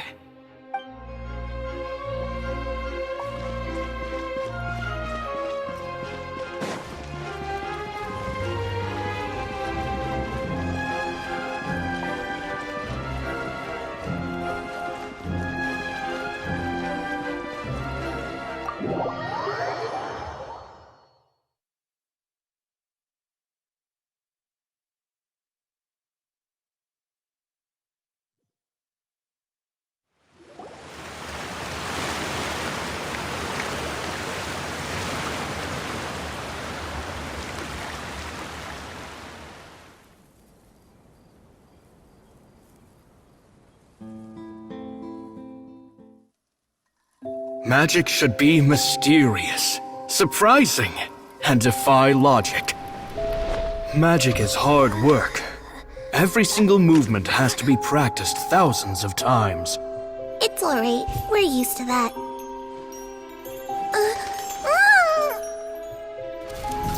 We're sorry. You've taught us so much, but we can't tell you the whole truth. It's okay. Do you still remember what I told you? This world is full of lies and falsehoods. I only hope that one day, you can find your own truth. What about you? Have you found your truth? Magic is my truth. I want to perform a magic trick so great that people will always think of me when they talk about it. For a magician, what greater honor could there be? Look! Behold! Lyney is sealed inside the box. Will he manage to escape?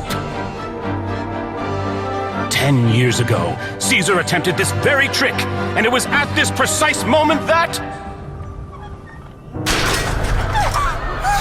Lyney! Watch out!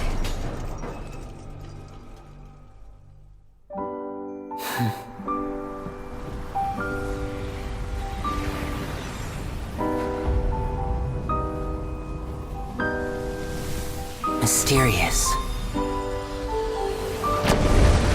Surprising.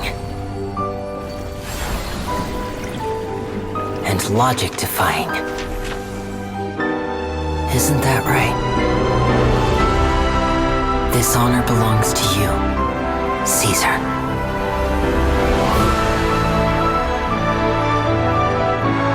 I'm just sorry it's a little late.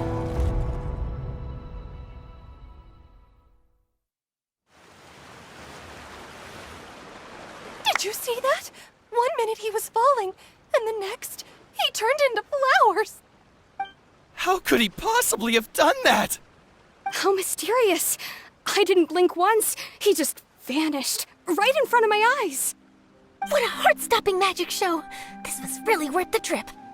Caesar's name has finally been cleared, and Fontaine's new star magician Lyney has fulfilled a wish on his behalf. Oh, I couldn't ask for a better grand finale. It will make a great headline for the Steambird tomorrow, even if I do say so myself. Whew. Looks like everyone really loved Lyney's grand finale. Paimon doesn't see Lyney anywhere. Where'd he go? Oh, Lynette said he'd be waiting for us at the usual haunt. But, where is that? Oh, you mean the one where Caesar's buried? Yeah, that's probably it. This whole magic show kinda seemed like Lyney's way of saying goodbye to Caesar. So it makes sense that that's where he'd be afterward. Alright, let's go look for him there.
Was scared to death when the chain broke. Paimon was sure something had gone horribly wrong. Magic is a performance art.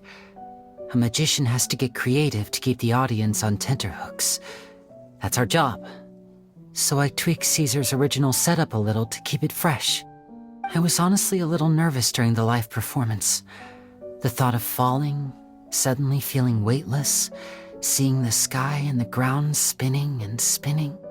Sometimes, I can't help but wonder what Caesar thought in those final moments. Did he regret taking Gemma and Lorenzo on? Or did he believe that it was his own slip-up right until the end? You know, Paimon's been wanting to ask you about something ever since we were in Caesar's workshop. You learned magic from Caesar once, didn't you? When was that? After I joined the House of the Hearth. To be honest, Lynette and I had an agenda when we approached him. I told you about my past before, remember? As a young boy, I survived by secretly learning magic from street performers. I'd watch their tricks and try to figure out how they were done. But I quickly realized that observation alone could only get me so far. What I saw was the polished final performance, but the rigorous training they put in behind the scenes remained invisible to me. I needed to learn how to improve my sleight of hand, hone my misdirection skills, and make niftier props. We were gifted enough that we'd made some progress by ourselves, but without proper guidance from a professional magician, we quickly plateaued. So that's why you sought Caesar out? Yes. We figured there was no harm in asking, but it took us by surprise that he was so willing to teach us. In all, we only spent 10 short days together, but he was very good to us. By contrast, we hid so many things from him. For instance, when he asked why I wanted to learn magic, I answered, "It's my passion." But in truth, there was already a lot more to the story by then. After being taken in by an aristocrat for our magic talent, then betrayed soon after, this was no longer about me doing what I loved. What amazed me was how the lie escaped my lips even as I was hesitating over whether to tell him the truth. Trust is a beautiful thing. Sadly, I'd forgotten how to trust by then. Lyney.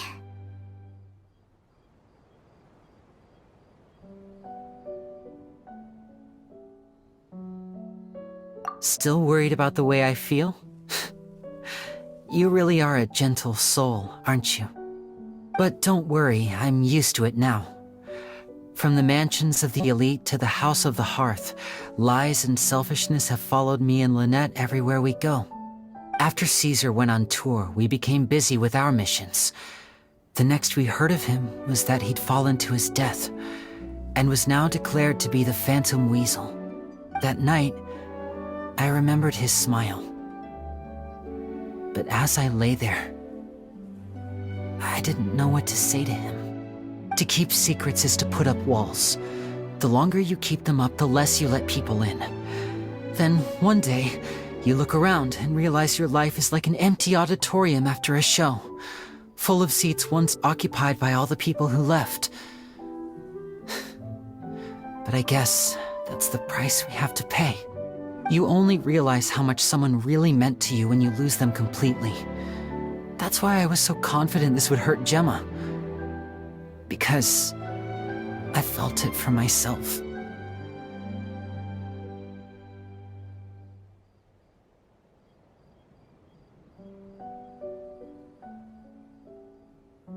Yeah, cheer up, Lyney.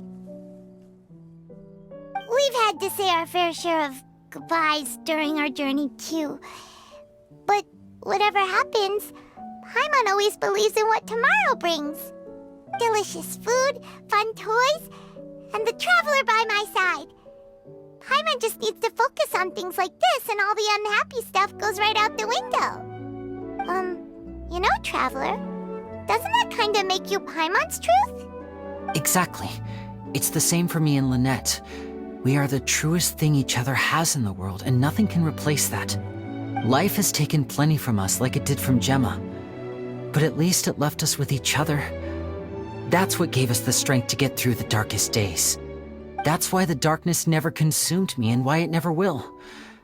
Maybe we live in the shadows too, but we remember every precious ray of light that shines through. All right, time to lighten this conversation up a little. What did you think of the show tonight? Were you happy with it? It was amazing! Paimon just wishes we hadn't been so distracted with the Gemma situation. We spent most of our time in the Opera House just talking and pretty much missed the entire first half of the show. Lyney, could you do just one more trick for us? Whoa, that's a bit of a tall order, I'm afraid. The show's just finished, so my sleeves are decidedly card-free right now. Aw, come on! Surely you can think of something. The Lyney Paimon knows can do anything if he puts his mind to it. Oh, all right then. I'll give it a go, but only because it's you. Watch closely. I have a flower in my hand. You liar! There's nothing in your hand! We ain't going along with that! Huh? My goodness, you're right. But I could have sworn I brought one here with me. Okay, try this. Count down with me. 3, 2, 1. 3, 2, 1. Now, have another look around. Maybe the flowers appeared somewhere else. Really? Let's see. Wow, there it is! Oh, this is a different flower from the last time, right? This one's called, oh yeah, a rainbow rose. But more importantly, Paimon has to know how the trick is done. Please, Lyney, pretty please! Well, if you want to learn magic, you'll have to start by addressing me as teacher. Ugh. Fine. Please, teacher, please! Since you asked so nicely, I'll share one little tip with you. Namely, the student of magic cannot solely rely on others being prepared to reveal their secrets. You have to observe, think, and find the answers for yourself. Is that it? Look at the time. We shouldn't linger here too long. Thanks again for coming to see my show. I bid you both good night. I look forward to seeing you again. All right, fine. See ya. Shall we head back now, too?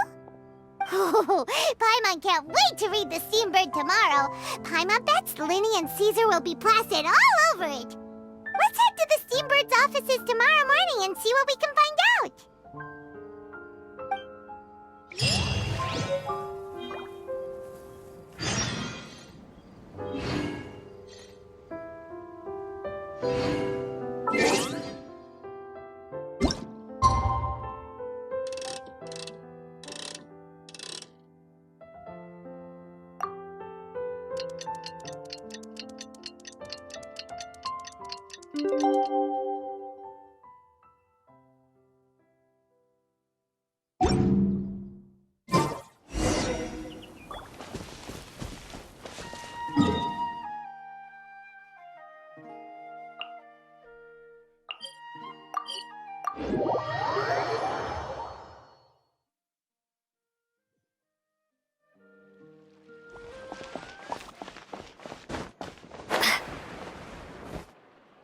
I'm very sorry, Charlotte, but my sister and I are quite busy today.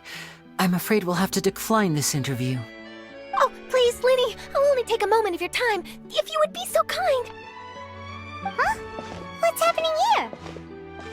I spent all night writing my piece about the Phantom Weasel, and I was going to go to print this morning. But just as dawn broke, I suddenly received news that Caesar's fiancée, Gemma, had contacted the guards and confessed to having been the real Phantom Weasel all along. That was quick.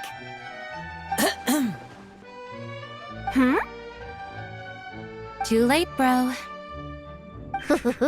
That was quick, you say? It sounds like I've got some catching up to do. Please, fill me in. Whoops. Aha! My instincts did not lead me astray. You do have something to hide. Gemma turning herself in must have something to do with Lyney's performance last night. Maybe watching my high-altitude escape trick reminded her of a better time with Caesar, and she could no longer ignore the voice of her conscience. Huh. Okay, then. Wait, no, there must be more to it.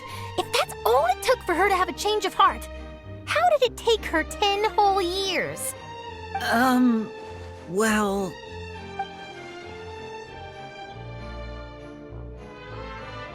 Oh, I remember now! You and Gemma were nowhere to be found after the show. What happened between you? Quickfire question! Where did you all go after the show? Oh, we went to the cemetery and Lyney did a private magic trick just for us. Actually, glad you mentioned it, because that reminds Paimon, guess what? Lyney started using rainbow roses in his tricks. What? I don't recall ever having received a rainbow rose from you myself. Is this supposed to mean that they're more important to you than your own sister? No, I just, What now? Oh, did Paimon say something wrong again? This is getting pretty awkward. What do we do, Traveler? Seems like this interview wasn't meant to be. Well, never mind. There's always next time. Forgive my persistence, but when there's explosive news waiting to be found, I can't turn away. The news about Gemma has already made waves, and I'll stop at nothing to get to the bottom of it all. Apparently, one of the things she said to the guards was that her final wish is to see Lorenzo one last time. There's clearly a web of complicated relationships there. Can't blame me for being curious. All right, I guess I'll leave you to continue the rest of your conversation in peace. Bye for now.